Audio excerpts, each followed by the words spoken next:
on my reading glasses so I can't see anybody in the crowd. So I see a very large crowd out here. So welcome to our session on how to be a great mentee, and you know what, we're going to learn how to be a great mentor while we're at it.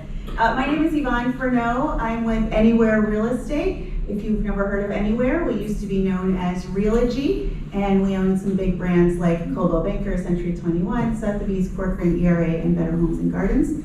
So welcome again to our session. I'm so excited to be here. It's my first AREAA annual conference, and I'm super excited to introduce you to our three amazing panelists who are going to talk about being a mentor, being a mentee, and what it can do for you in your career. So we're just going to start with our panelists introducing themselves to you. So Donnie, you want to get us started? Sure. Good morning, everybody. How's we doing? Good. All right. Day 2, right? But everybody went to the AREAA's Got Talent yesterday. Yes. That was pretty awesome, right? I mean, San Diego brought the house down last night. I've never been to a work conference where someone took their shirt off on stage. That was the first. We've evolved. We had Sonny Chan and his tidy whities doing a Top Gun thing one time, so we're evolving. But good morning. My name is Donnie Pingaro. I know a lot of you folks here very well. Some of you getting to know. But I'm based down in Miami. Technically, I was one of the founding members of the Miami chapter back in 2015. I've done a variety of things for the association, and I'm now your 2024 president-elect. Woo! Good morning, everybody. My name is Prisca. I am from the Northern New Jersey chapter. I've been an AREAA member for about 7 years, on the board for about 6. And I was 2021's president for the Northern New Jersey chapter and 2022's EDGE committee chair.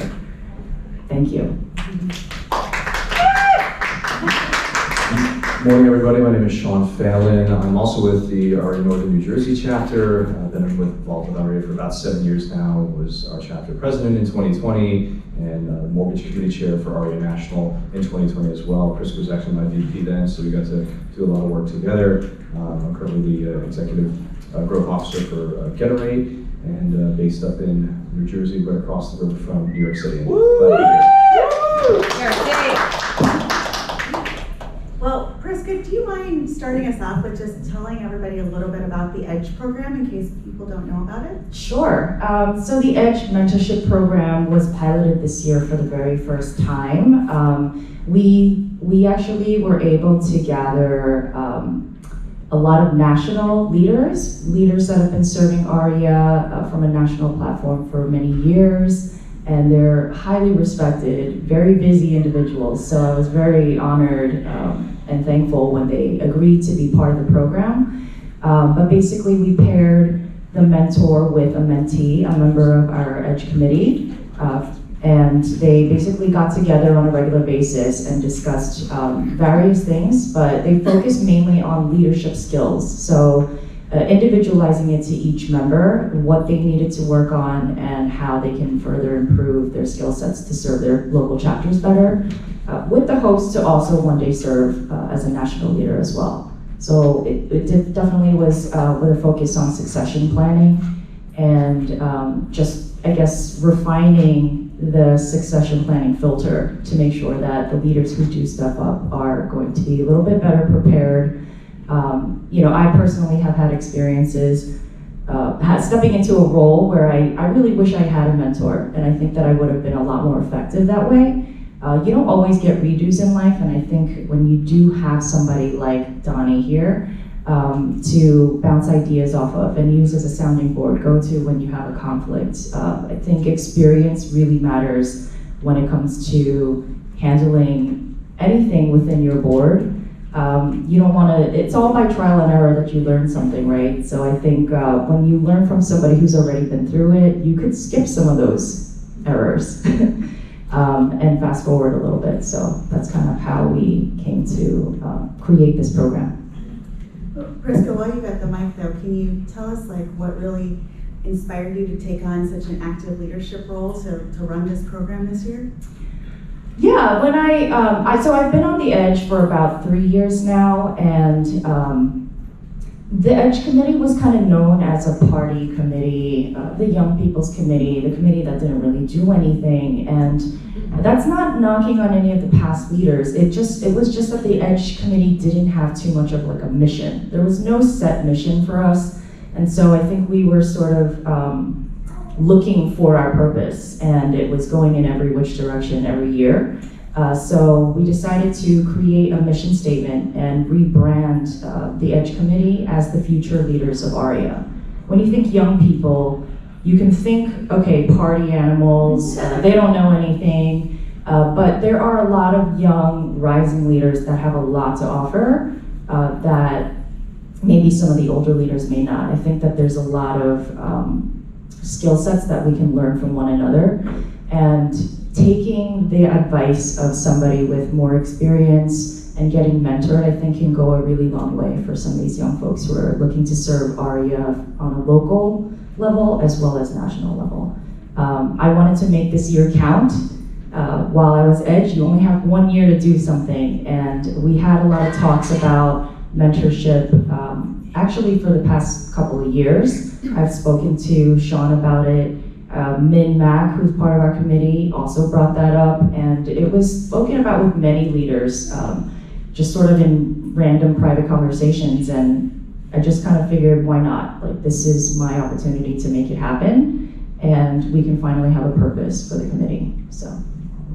That's awesome. Thank you for stepping up into that role. It sounds like it's been really impactful. And Sean, you were one of the mentees in the program this year, right? So when it comes to being a mentee, can you talk a little bit about the mindset that you need to have in order to be open and receptive to getting help and advice?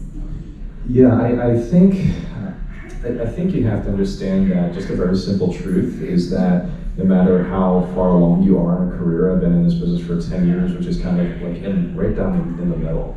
And no matter how long you've done it, you are always going to be a mentor to somebody, and you're always going to be a mentee to somebody potentially. And I think having the mindset, what I would call a graduating mindset, is really, really important. Not a graduate mindset. I think that's very different. And one of the things that I love about our education system is that it teaches you from a very young age that you have to learn new skills, you have to try new things, you have to adapt, and you have to master those to some extent in order to graduate and to move on. And then one thing that I don't like is that for most of us, once we get out of high school or college or what have you, within a few years, that graduating mindset of constantly adapting, learning new things, trying new skills, and moving with change suddenly kind of dissipates after a couple of years, and we lose that graduating mindset. So I think having the mindset of understanding that I'm always going to not just need somebody, that mentorship is not really a luxury in our industry, especially this industry that can change just like it has this year. In the past 4 or 5 months, it has changed drastically. But that mentorship is not a luxury, but it's a necessity. And it's something that we should always be looking to offer because there's people behind us, and it's something that we should always be looking to receive because there's people who have been there before us. Awesome. So Donnie, you've been the one offering the guidance and serving as a mentor. So what steps do you have to take to make sure that your mentee still has room to grow, and how do you guide them? Well, I think what Sean said is you need to be able to give, but you also need to receive. It's really bilateral. So, I had the great fortune, when Prisca did an amazing job this year as EDGE chair. We talked about this in terms of this is the 10th year for the EDGE committee. And it's like, well, what are we really doing here, right? And we talked about that. And it was interesting, Prisca and her team went actually back to the founder, Carl Okamoto, and basically year one team said, why did you guys start this? And let's get that back on that path. So again, she learned from that. In terms of myself being a mentor with Sean, I had the great pleasure. We've known each other. We've worked together on the national board. When he was with Jim Wong in 2020 for his mortgage chair. I was Jim Wong, chief of staff. So we already had collaborated, knew each other. But to prepare, when I always talk to whoever I'm mentoring, I kind of really wanted to know them. Not only their business goals, but their personal goals. I'm at this point in my career, I'm not transactional. I'm a managing broker. In what my famous thing is to talk to any of my agents or my broker partners, like, what do you really want to do? Because it's easy to just say, well, I want to grow, I want to sell more, I want to get 10 agents in my office. Okay, well that's cool, that's a metric. Let's figure out how to find that path together. But let's really see what drives you. And 6, 12 months down the road, let's be nimble enough to kind of talk back and forth and make sure you're getting the advice and clarity to clear that path to where you want to be. So I think it's a really, as much as you can be very open on both sides, I think you're going to see the kind of bigger benefits. So Donnie, it sounds like you're really helping to guide them both personally and professionally to understand what their goals are and then how to work toward that. Yeah, I mean, I just think, listen, we all type A personalities. I mean, if you're here in San Diego, you've made a commitment of your time to be away from your family, to take money and participate here and learn and network and grow, right? So that's the first step, is to be open-minded, to be here and be in that kind of mindset. So I think it is very important to not only just talk about the business side, but really connect. When I was transactional, I used to sell on Fisher Island. It's a very fortunate, luxurious bubble, fantasy land. And I used to always say, I was never selling the condo or the box. When I was with my client, and we got to the point where the client said, hey, I can see my grandkids learning how to play golf on this golf course. I got them. Because at that point, we connected to the point that he opened up to me, so I knew what mattered to them, that I can guide them properly. And it's the same thing in business in terms of mentorship or whatever partnerships you're working on, is you can really connect at that level to understand what the core, what matters to them. You can really excel in helping them out. Awesome. So Sean, as a mentee, what have you learned and how has it affected you personally and in your business? I think in this particular program that we went through over the past few months this year, I think I learned really what the definition of a mentor actually is, and going into this, I gotta be honest, right, when we first spoke about this, I think a mentorship program, okay, great, I'm gonna get some guidance and coaching from somebody who's been doing work in this industry longer than I have. But what I realized is that mentorship and coaching are two very different things, right? And I've been in many different coaching programs over the years, some very performance-based things for specific issues at a specific time, and I've been under many managers over the past 10, 12 years. And I think mentorship, though, in this case was so much different. It was not necessarily about peak performance and trying to get a certain type of performance out of you for a specific type of thing. That's what managers do, right? And that's our job if you're in management, right? Is to get that out of your employees. But mentorship, my mentorship with Donnie, was a lot more about personal preference in business. And as he said just a few minutes ago, he kept asking me when we first started this together, he said, well, what do you really want to do? And I would say, well, I want to, do this and that. He goes, right, but what do you really want to do? And I thought, it's getting annoying, right? What do I really want to do, right? I just told you what I wanted to do, right? I'm A-type people from New Jersey, right? A little wound up. But he kept digging about, well, I know you want to succeed in some of these areas, but how? What do you really want to do? And really tailored it to my specific skill sets, what my specific goals were, and got away from just accomplishing goals for the sake of accomplishment and actually working on accomplishing those things that I actually wanted to see in my own personal life and personally for me for business. And I think if we're in this business for any length of time, especially when we're very transactional, like he had mentioned, you can begin to pursue these goals. All right, I want to double my production, I want to triple my production, I want to add more people to my team, and so on and so forth. And you're chasing these goals sometimes just for the sake of doing so because that is your role, without having somebody like a mentor, like Donnie, look down at what you have going on from a 10,000-foot view and say, well, hold on, what's going on over here? What are you doing with this? Is this something that you want to grow? Is this something you want to develop? Do you want to pull back on here? What are you really trying to do? What does this look like, not just production and success-wise over the next 3 to 5 years, but what does it look like for you personally? I think that's the biggest difference between somebody who's really a mentor and somebody who's just a manager, right? And somebody who's just a coach. But it's definitely changed the way I look at business, right? I'm through actually our mentorship, Donnie ended up guiding me through some decision making and moving to an executive position at a bank. And now I have a ton of people to mentor all the time. And it's made me ask those same questions. What do I really want to do? And to constantly ask those questions to the people that I'm mentoring as well. What do you really want to do? Right? The same way Donnie asked. And it's a probing question, me saying, am I really just managing these people, right, and approaching it from that question, or am I actually mentoring them? Am I actually imparting that same type of guidance that I was given, or am I just managing them in the system that we have? I think that's a pivotal change that I've made, especially this year. Yeah, I'd like to double down on that a little bit here. The difference between coaching and mentoring to me, I think, is really key in our industry. I mean, we're in a unique industry, whether you're a realtor, you're a loan officer, you're in title. Think of what's really going on here. We're helping home ownership, we're helping consumers get into a home, but we're using tools by vendors, right? We have vendors coming at us, we're targets. We have vendors coming at us all the time. Hey, you need more SEO. Hey, you need coaching. And we do. You have to make those business decisions to understand what's best for you and your market, your part of your career.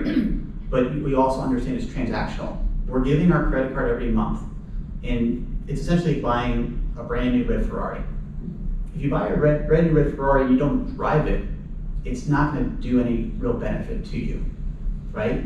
The coaching and the vendors, they're necessary for us. You got to be very mindful of it, but it's very transactional. Once you get that credit card, if the service doesn't come, you don't drive the Ferrari, they're not coming back to help you. The mentor on the flip side, it's really connecting, and it's kind of, you have that kind of mutual kind of respect and drive to get to each other's goal together. So if I was missing on my calls, Sean should be poking me, hey Donnie, we gotta catch up, we're supposed to catch up. If and vice versa, if Sean's late on the call, hey buddy, you're right, can we talk tomorrow? Right, so that's a dual accountability in a mentorship program that kind of drives both of us together instead of just going one way from our credit card to the vendor. So Donnie, we heard a little bit about what Sean learned from you, but what did you learn from Sean? Oh man, this dude's dynamic, right? Are you 30 yet? Just turned 30 in June. He just turned 30 in June, all right? I mean, he's done so much in his 20s. I'm so, in awe and admiration of him. And he had this amazing opportunity that came up to him, in terms of shifting from a very successful business that he was in to taking the next step. And those were kind of things we were talking about. And I was recollecting back to myself in terms of when I was in my 20s and my 30s, and I made different entrepreneurial decisions. I made a lot of mistakes. We all make mistakes, And I said, man, I wish someone was there to help me kind of talk through this here. And, through that, he's into a lot of different technologies now. His company that he's, heading and leading is doing some really neat things in the lender world. And it's giving me thought to say, maybe I need to start thinking differently about how, my consumers and my agents who are underneath me are handling, their loans for their consumers. Can they do better?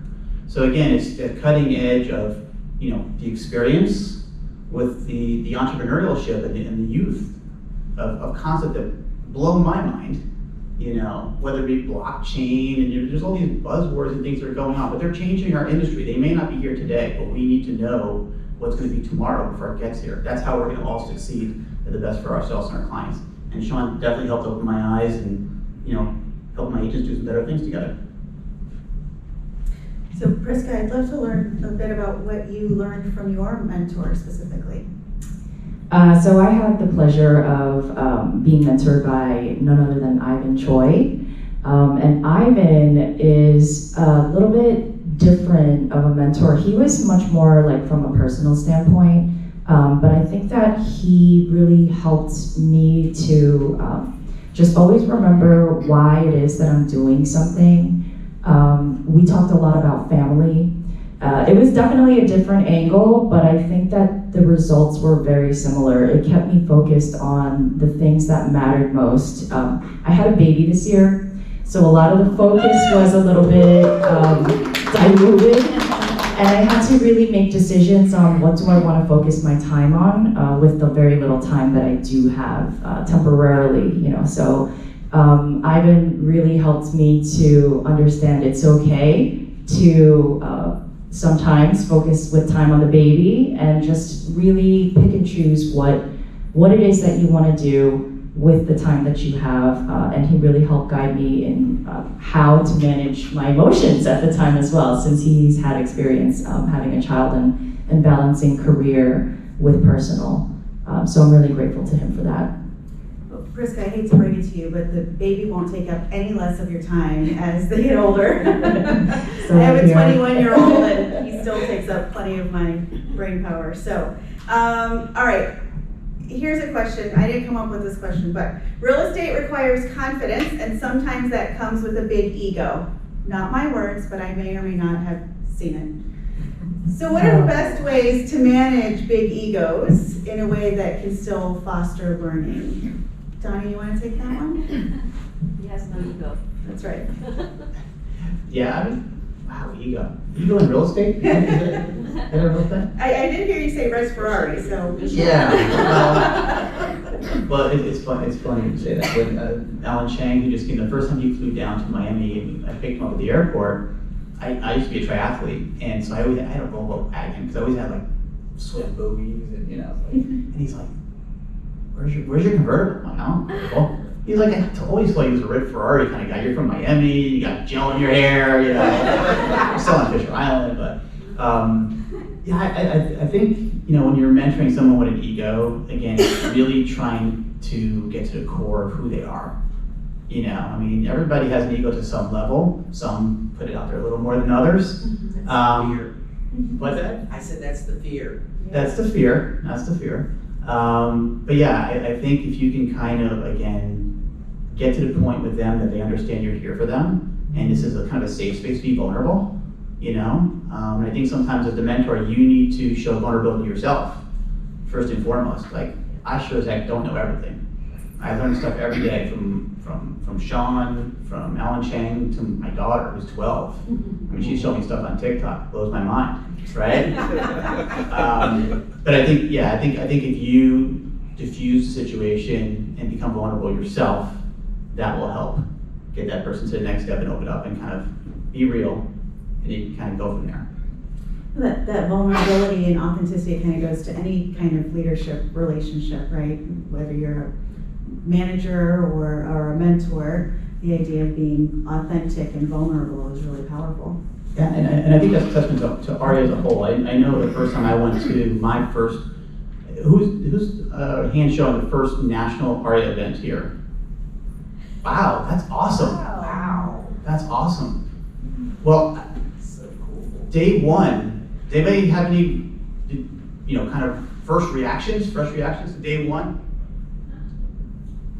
It was phenomenal. I hadn't attended Ivonne's, we were presenting for the leadership one, and I just felt the camaraderie, the fellowship, it was very welcoming, and I was able to absorb and feel the impact of how everybody was being so involved with the whole meeting itself, and everyone was just willing to share and willing to guide and willing to provide. And that's what I'm here for, and I thank you all, seriously, it was phenomenal, I'm happy to be here. That's wonderful, yeah. Let me read it back. My first national as well, and going into a VP position, I was like, do I want to do this? My chapter in the Inland isn't all that big, and so I feel like I have more pressure to grow it. But then we have pressure in what we do already, and is this really for me? Or do I want to take this on? And being there, like she just said, you get the support. And then honestly, when I felt out, when I walked out, I needed to be here because it needed to remind me why we do what we do and to share it moving forward. So we'll see. That's awesome, yes, sir. The experience that I have, this is my first time national, is the connection, the people that I met. We don't have to reinvent the wheel. Right. The ideas that are here to bring into my association to Ventura County. Ivonne, the presentation you give blew my mind, and I said, can I take you? You need to give a presentation in my board of directors, and also we have to have a special event because diversity is the new form. Believe it or not, or you don't want to accept it, but that's the new world. So we need to accept it, and so we need to understand it first. So that's one of the aspects. I hear so many ideas that sometimes I haven't even think about it. I have been in the industry for over 23 years, and it's so refreshing to see young people like him, you, It's amazing. I'm so glad I'm here. I'm so glad I'm a member of the AREAA. I'm only 6 months, and I'm Welcome. really excited. Thank you, that's awesome. Heather? I was just gonna say that it's my first year too, and everyone's been very friendly and everyone's very genuine. Yes. There's really, there's something to be said for that, I think. That's amazing. That's amazing. That's exactly the point I was gonna make from my first national experience. Was you walk into the room. Listen, I am not Asian, right? I'm not either. But Johnny, you're it's an association that is just so giving and so open. And that's from the founders, from the top down, and all the top leaders have kind of followed their lead. You know, we were at a dinner with the founders the other evening, and we were talking about this is starting the 20th year of AREAA. It's a big milestone for a nonprofit to succeed and thrive over 20 years. And we're talking about what's ahead for the next 20 years. And we were talking about from day one, we were like, so what was the mission statement? Like, we didn't have a mission statement. We just kind of got together. We knew there was a need. We didn't know what the need was, right? And they said it evolved. You know, the home, sustainable home ownership, fair housing, it evolved into that years 2 and 3 into the mission statement. And they say, you know, from there looking back to all the experiences you're having, it's like this association is organically growing into something so much bigger. The way that AREAA affects people's lives and their businesses and their families, it's in ways that they never dreamed of. And we're also proud of it as leaders, you know, folks here that are, you know, helping each other out and helping new folks to meet and grow. So I think really it's about the openness of the association that is very, very unique here and willing to help these mentor programs like this. I just want to add that you really get what you give into this organization. So yesterday I was at the national board meeting, and we heard some of our candidates for national president and national secretary treasurer speak and give their spiel on why they should be elected. Every single one of them talked about how AREAA has impacted and changed their lives. They did put a lot of time and energy into their chapters and then also into serving national, but they also got so much out of it, and I think that that's kind of what the difference is. You could be a part of an organization, a trade organization, for a decade, and it's really just something you gotta do where you're just used to doing its routine, whereas AREAA becomes a part of your life. It's almost like a lifestyle. And I think one of the candidates said, I eat, live, and breathe AREAA. You guys might be able to guess who that was, but it's just, there's something to be said about that. If all the leaders are saying something like that, AREAA is a very powerful platform for you to learn, grow, and become a leader, where in other organizations, it may not be so easy for you to do that. That's great. Well, yeah, it's my first AREAA National as well, and I just really love the warmth, and I really appreciate that you all are doing such important, impactful work, but at the same time, not taking yourselves too seriously. You know? And I think it's really important to have fun and build connections with each other, and I see that in the family that is AREAA. So thank you for being so welcoming to those of us who are newer here. So let's get back to the topic at hand now of mentorship. You know, it can be really hard sometimes to ask for help or guidance from someone else or to seek a mentor. So how do you kind of learn to embrace that discomfort and have the courage to ask for help or ask someone to be your mentor? Prisca, you want to take that one? Sure. I think you need to step into the role knowing that you don't know everything and you don't have to. When I stepped into my president role in my local chapter, I was afraid to reach out for help. I didn't want to look like I don't know what I'm doing. I wanted to project confidence, and that was a big mistake on my part. I think if you are aware of your shortcomings and you accept them and just do something about it, you reach out to somebody who knows more, who is strong in, you know, the areas that you're weak, and seek that guidance. Not only will you gain more respect from your board members and those that you're leading, but I think that you will also respect yourself more as well.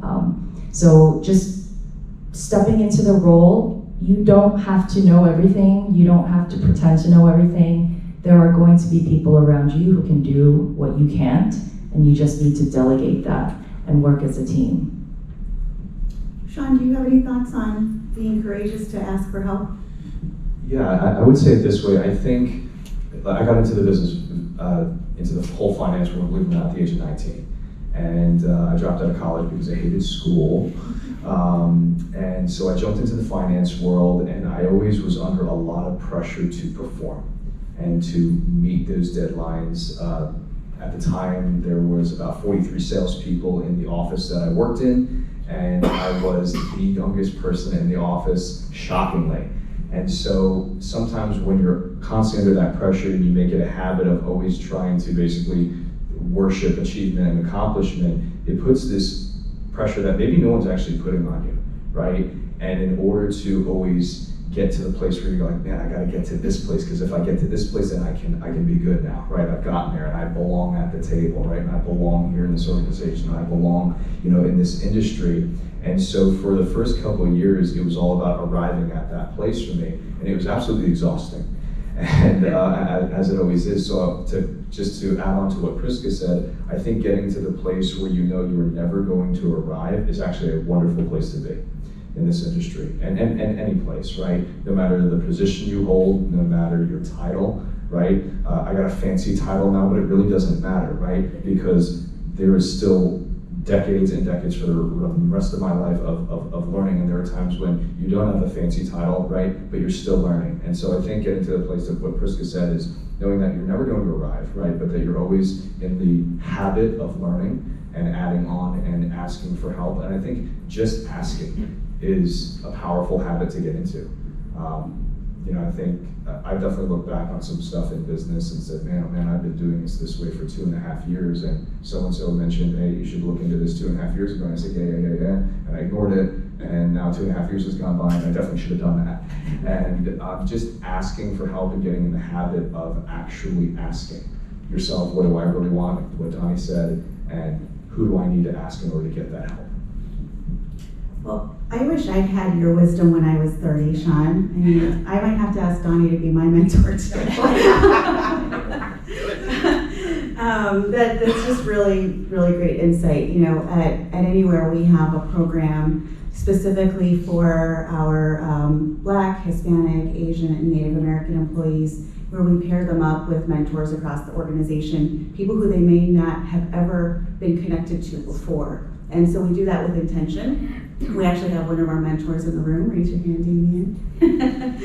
So that program's been really successful, and we see a lot of retention and advancement of our employees who've gone through that program because they benefit from this, cross-organizational knowledge. So, I see that as one of the great benefits of belonging to AREAA too, right? You can connect with people who you may never have otherwise have had the opportunity to work with or speak with, from brokerages or lenders in a different part of the country or the world. So I think that's really amazing, and thank you all for your wisdom. But to that point though, we do still see a lack of representation and leadership at many of the companies where we work, in the corporations where we work, and even here in the industry, we see a lack of Asian American and Pacific Islander leadership. So what can AREAA do to help advance that and to help bring more diverse representation into our industry? You guys want that? No? All right. That's my big rock.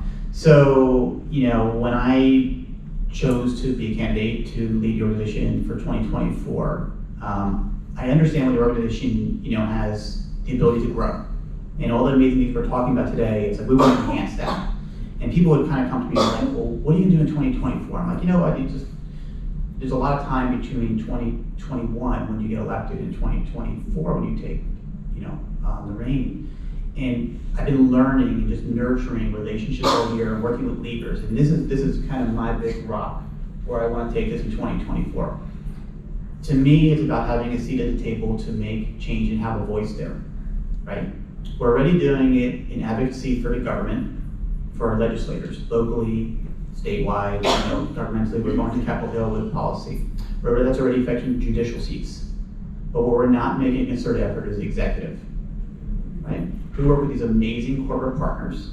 We just had a corporate council meeting and a little thing. It's a really cool statistic.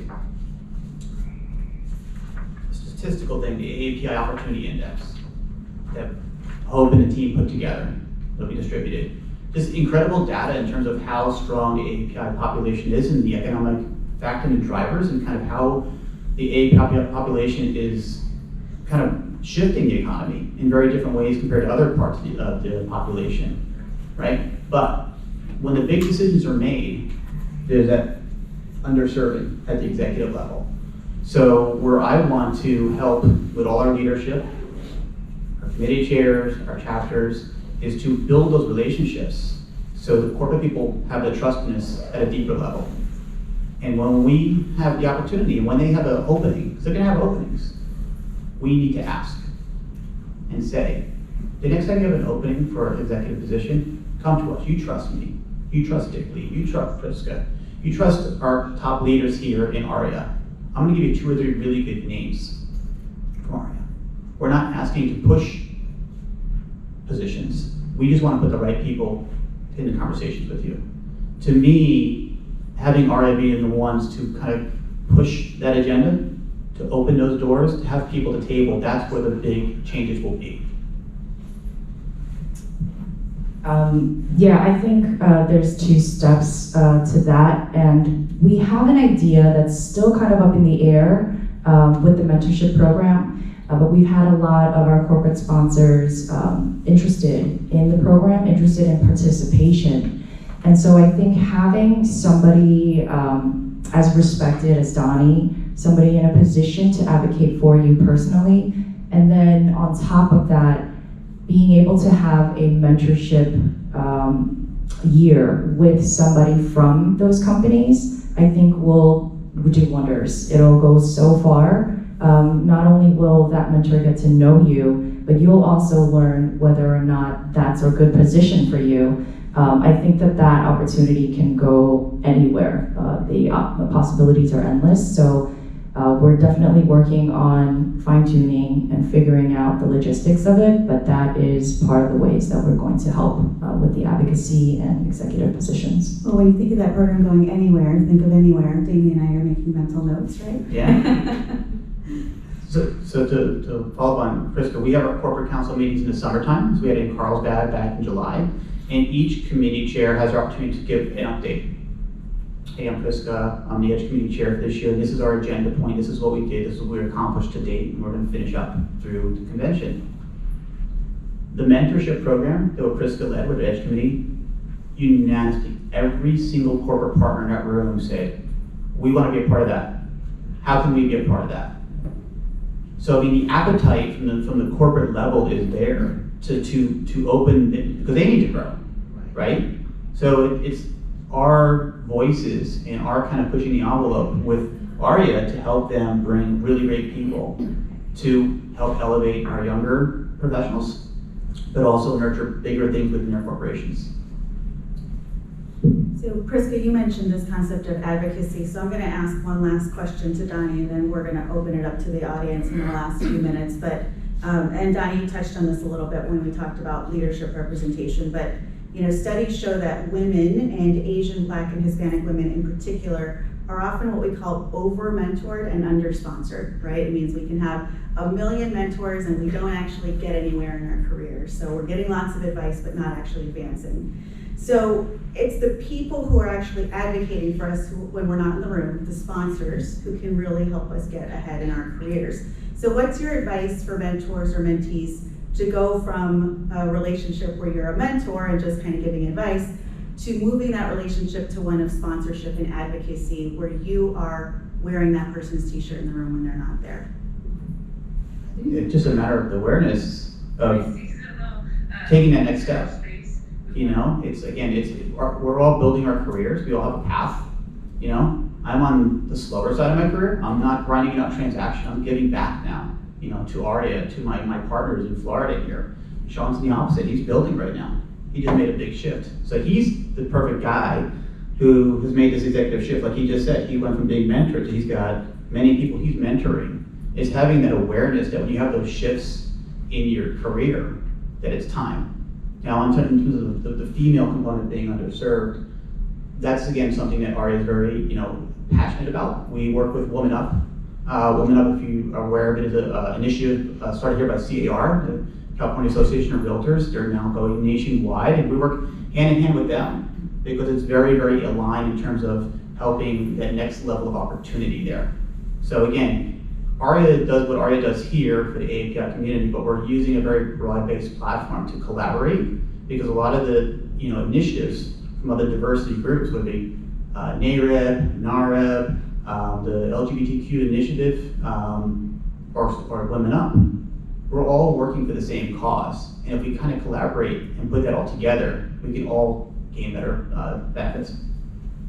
We're sponsors of Women Up too. It's a great organization, and Done a great job. yeah, and our company actually is 70% women. Our employees are 70% women in our company. So we've done had a really concerted effort to really lift up women, especially in leadership. To the point where sometimes I joke that we could use more men in the room sometimes, right? I work in human resources. We could use more men in HR, so if you know anyone. But anyway, so with that, we'd love to open it up for any questions that folks have for the panel. Go ahead.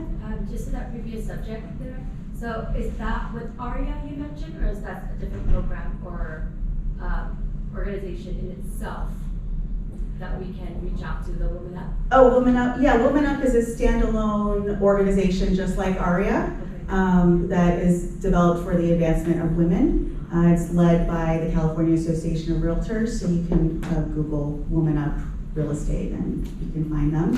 And they have like blogs and associations you can join, and they're just starting to build out their national footprint. So I'm not sure if they have like a chapter model built out yet, but. Yeah, not a chapter model, but like they just had their convention up in Huntington Beach about a month and a half ago, and AREAA had a booth there. Again, because we are driving the awareness from the AREAA level, but we also want to have the people who are coming from Women Up to also investigate and say, oh wow, I didn't know AREAA existed. What is it all about? Or tell me more. Melissa Sophia, who's our our chair here for the convention, right here from San Diego, you'll see she's got her little necklace with a pendant, Women Up. So again, it's a lot of cross-pollination of just really good people driving for the same benefits, but we can all do it together. As a concerted voice, it's going to get there a lot faster. Any other questions? Go ahead. You can get involved with AGE. Edge. Oh, You need to be under 30. No, you do not have to be under 30. I'd say reach out to myself. Renee Pretty is going to be next year's committee chair, but she is going to be continuing this program. And so we're just kind of going on that trajectory of cultivating the future leaders of AREAA and furthering the mentorship program. Hopefully in the years to come, it'll trickle down to a local level so that everybody can have the benefit of mentorship. But yeah, just reach out to us. And then Tom Tron and Hitch, you're coined the word over the edge. So if you're over 40, someone like myself, and you're looking to find good ideas and good youth, contact the Edge. So again, it works both ways. It's focused on helping our younger professionals to find clarity, and someone like Sean to do amazing things, and Prisca to do amazing things easier and faster. But the older folks need their wisdom too, so reach back out to them. And just to add to what Prisca had said, I think it's important to understand the culture of AREAA, because there's, 2/3 of the room, this is like the first national conference that y'all have been to. I'm talking like the Atlanta Chamber, all y'all have been to. So AREAA created really a culture of not just encouraging, but really celebrating its members stretching themselves beyond their capacity in leadership and getting on those local chapter boards. And from that chapter board networking by coming to conferences like this and meeting so many different people from different chapters, getting ideas, networking, learning, and opening up some other opportunities, that are out there. Prisca and I came into AREAA the same year together, right? I was president, she was vice president. We worked very closely for a long time. And I can tell you, like, going to some of these national events, right? Like, don't like getting up and talking or going alone to an event or anything. Like, I'm like weird like that. So I went to the 2018 Policy Summit in DC, where we go and we advocate and we take our 3-point plan, we present it to senators, the congressmen and women, and so on and so forth. And so I was there, the other person who was there at my chapter had left already, so it was like just me. And so I go, and people are bringing me around introducing. So they introduced me to Randy Char, who was the previous president. And he shook my hand, and he said, "Huh?" I said, "Is this your first time?" I said, "Yeah, it's your first time here at Policy." And he looked at me, and he shook my hand, and he said, "You know your voice matters, right?" And I thought, yeah, like that's what he's saying to everybody, you know? And then he gripped my hand, he goes, "No, we really do need more people like you here." And I remember that like it was yesterday. It was on the penthouse floor of the Washington Post and that networking event that we went to. And from that point on, right, it really encouraged me to actually get involved. So for those who are new, right, don't be afraid to get involved in your local chapters. Don't be afraid to speak up and say, how can I get on the board? What can I contribute? I can tell you my first speaking event was the 2019 Global Luxury Summit, where I met a dear friend of mine. Our business blew up down in Atlanta, and now we'll probably be lifelong friends. The local chapters have encouraged me. Dick Lee, sitting here right in front of me, has been a help and a mentor and pushed me through many different turns and twists in my career. So, like Prisca said, the more you give, the more you will get. But don't ever be scared or intimidated to do that, because our culture here at AREAA is one that fosters that growth. We don't just encourage it, we celebrate it. And so we invite you all to do just that. Awesome. I feel like that's a great note to end on. So thank you all so much for your time. Our panelists will be around to answer any further questions you have, but thank you all so much for joining our session, and thank you to our panelists, Donnie, Prisca, and Sean. Thanks, everyone.